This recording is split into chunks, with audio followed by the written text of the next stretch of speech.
My husband suddenly filed for divorce, saying that I was a useless wife and left me for a younger mistress. He was sure I wouldn't make it without him. I just smiled. Now he calls me 20 times a day.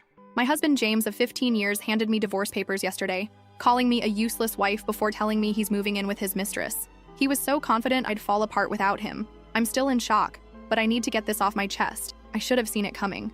Looking back, the signs were there, but you never want to believe the person you've built your whole life with could change so drastically. Or maybe they were always like that, and you just didn't want to see it. It started with small things. James got really into fitness about 8 months ago, started going to F45 every morning at 5 a.m., bought all new clothes from Lululemon, and was constantly checking his Apple Watch stats. I was happy for him. We're not getting any younger, and health is important. He even got me a Peloton for Christmas, though he made sure to remind me every week how much it cost and how I barely used it.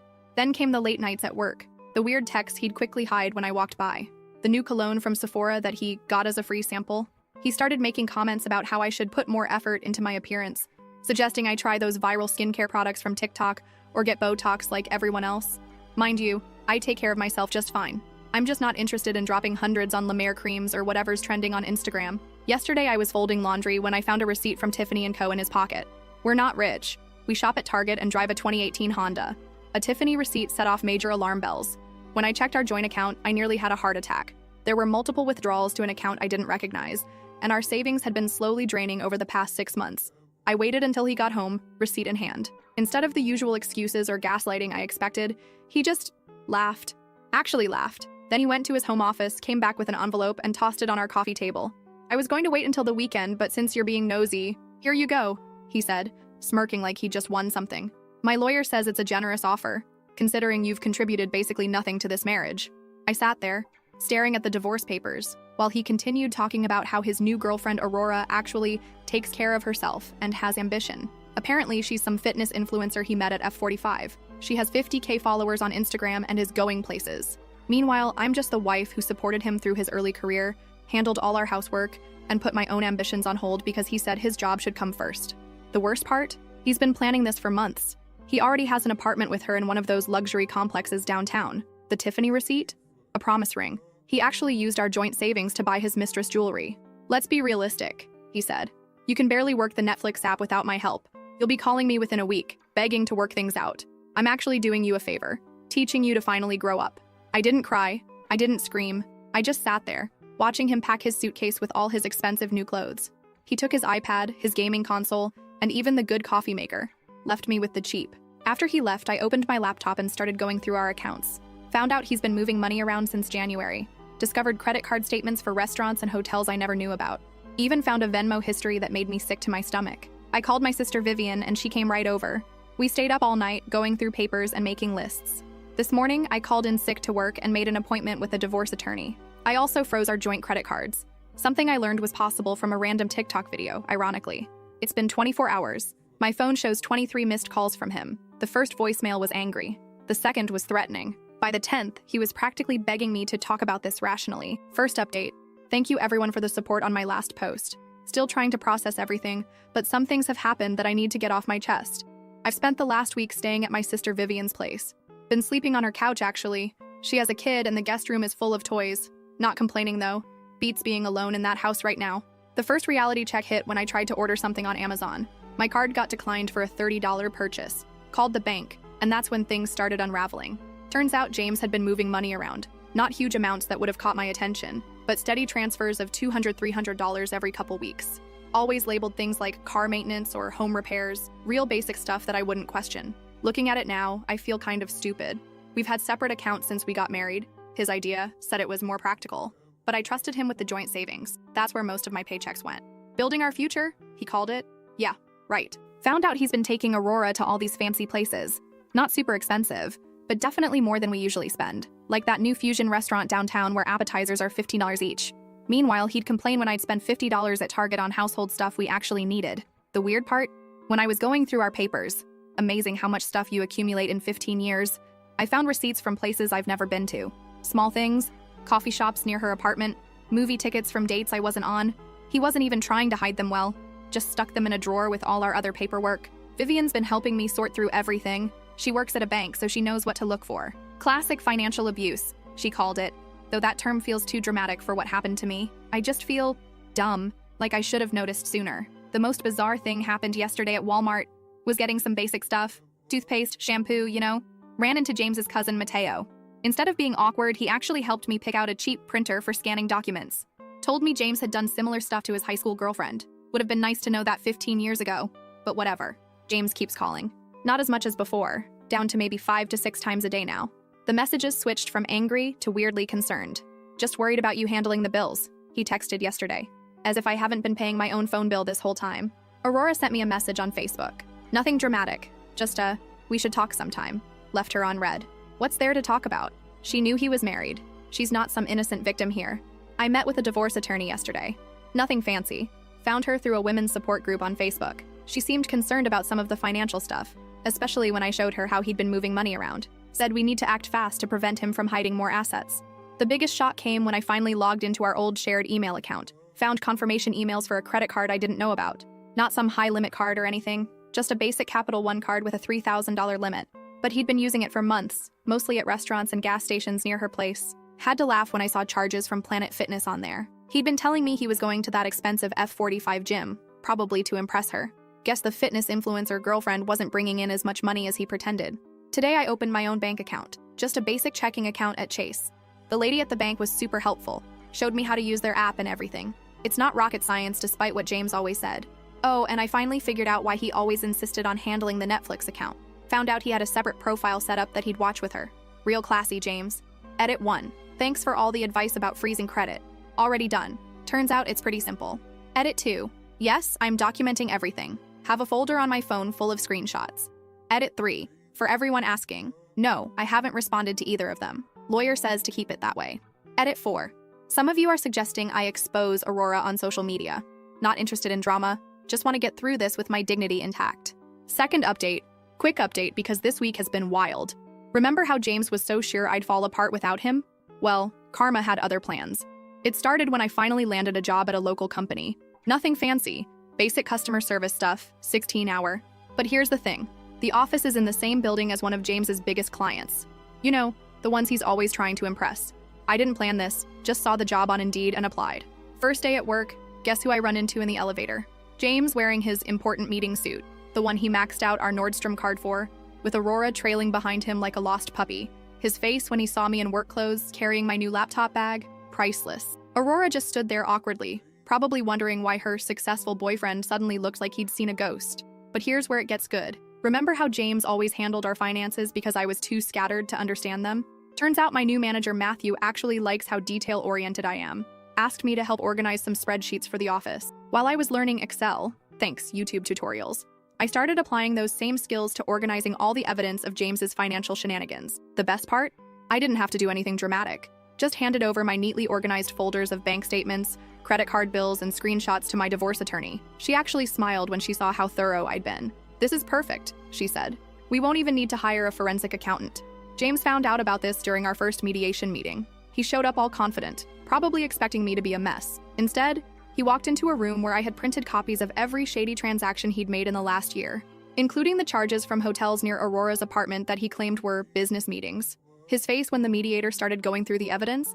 Better than any revenge I could have planned. But wait, it gets better. Remember that Peloton he bought me for Christmas?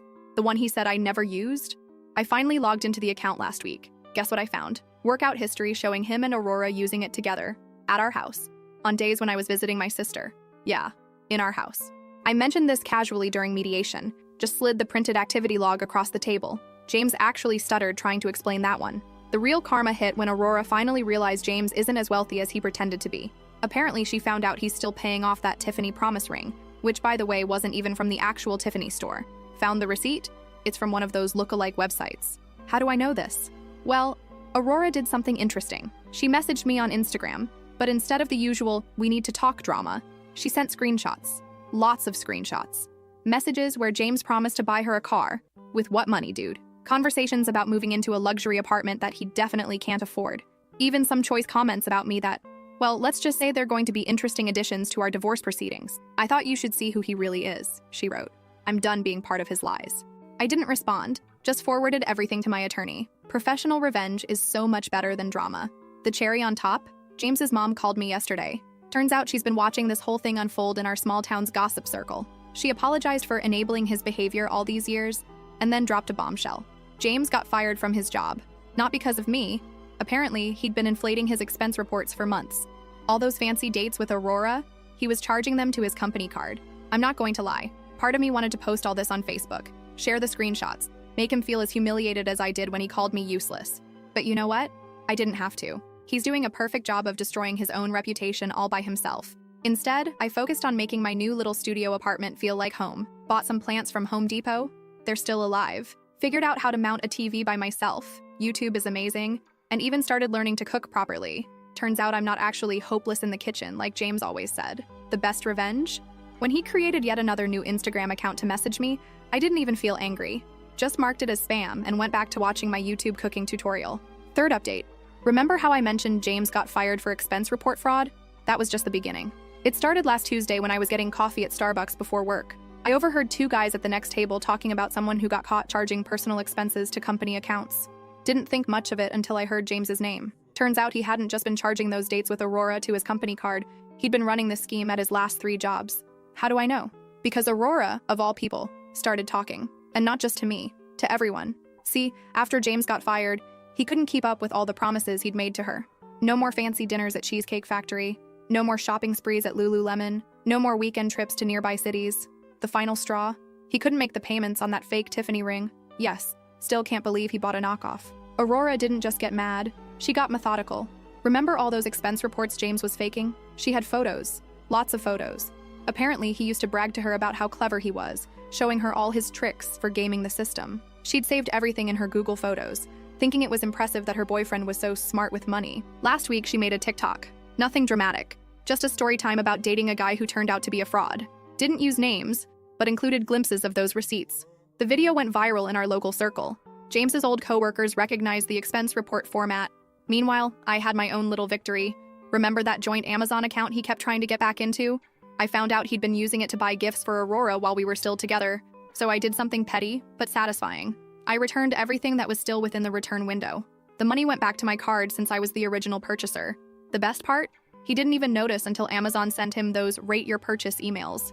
By then, all the stuff he'd bought Aurora was back in Amazon's warehouse, and the refunds had already cleared. But here's where it gets really good. Yesterday, I was at Target picking up some storage bins, trying to organize my new place, when I ran into James's sister, Katie. Instead of being awkward, she actually hugged me and spilled some tea. James had been borrowing money from their parents, claiming it was for investment opportunities. Turns out he was using it to maintain his fake lifestyle with Aurora. His parents found out about this during a family dinner last weekend. How? Because Aurora's TikTok had made its way to his mom's Facebook feed. There was apparently a huge scene at Olive Garden, of all places. James's dad was so angry he actually took back the spare key to their house. James's reaction to all this? Total meltdown. He started messaging everyone trying to do damage control, made new Instagram accounts to harass Aurora, kept calling his old job trying to explain, even showed up at his parents' house at midnight begging them to understand his side. The karma train wasn't done though. Remember how he always insisted on managing our shared cloud storage because I was too disorganized? Well, I finally logged into it last week to download some old photos. Found a folder full of screenshots of his conversations with Aurora from when they first started dating, including some choice messages about their plans for after he left me. I didn't even have to do anything with them. Just forwarded everything to my divorce attorney. She actually laughed and said, "This is making my job very easy." But the absolute peak of all this? Aurora made a follow-up TikTok yesterday. This time she showed the fake Tiffany ring, complete with screenshots of the sketchy website he bought it from. The video already has 50K views. James tried to come to my workplace to talk about all this. Read, beg me to help fix his reputation. Security didn't even let him in the building. Apparently his scene in the lobby is now on our office's security camera greatest hits.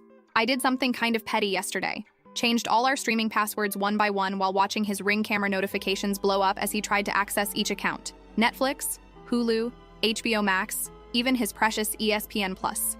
By the third notification, I was actually giggling. His dream car, that Tesla Model 3 he leased to impress Aurora, way above our budget by the way, got repossessed this morning. From the parking lot of the Motel 6 where he's been staying since Aurora kicked him out of their apartment, I watched it all happen from the Dunkin' drive-thru across the street. Didn't plan to be there. Just stopped for coffee on my way to work. Sometimes the universe just hands you these moments. Edit 1. Yes, I'm still keeping copies of everything for the divorce proceedings. Edit 2. No, I won't share Aurora's TikTok username. This isn't about creating more drama. 4 update. I wasn't planning on writing another update. But some things happened recently that feel like a proper ending to this story. It's been 6 months since James left, calling me his useless wife. The divorce is finally official.